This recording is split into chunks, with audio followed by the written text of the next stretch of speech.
Et c'est à présent Mathieu Caquino qu'on retrouve chez Morningstar. Bonjour Mathieu. Bonjour. Vous nous parlez d'un fonds signé Allianz. Aujourd'hui, c'est le Euro High Yield par R, c'est ça? Oui, et c'est un fonds donc, pour s'exposer aux obligations high yield émises en euros. Ce sont des obligations avec un risque de défaut non nul et donc une volatilité plus importante. Donc attention, ce type de fonds permet de diversifier ses placements obligataires mais ne doit pas constituer le cœur du portefeuille des investisseurs. Bon, on rentre dans le détail tout de même avec vous. Qu'est-ce qu'on peut dire déjà de l'équipe qui gère ce fonds?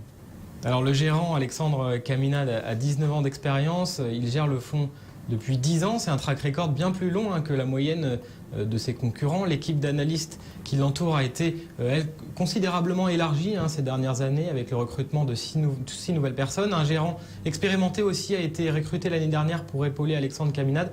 Et ça, c'est une bonne nouvelle puisque ça va permettre d'alléger sa charge de travail.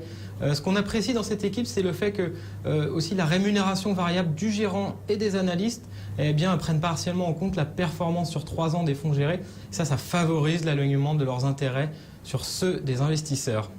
Voilà donc pour l'équipe qui gère ce fonds signé Allianz. Quelles sont les questions de performance? Est-ce que ça a bien fonctionné? Oui, alors en termes de stratégie, déjà avant de parler de performance, rapidement, cette stratégie elle est basée sur 2 aspects.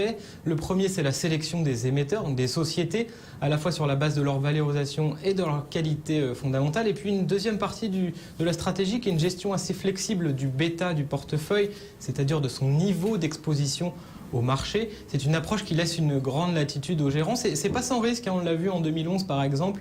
Le fonds a sous-performé à cause d'un positionnement trop offensif en pleine crise de la zone euro. En revanche, l'année dernière, le gérant s'est montré plus prudent et ça a payé dans les phases de volatilité. Donc au final, les résultats récents sur 3 et 5 ans sont un petit peu ternis, c'est vrai, par 2011. Mais le couple rendement-risque de plus long terme, lui, est vraiment convaincant puisque sur 10 ans, le fonds a battu 95% de ses concurrents.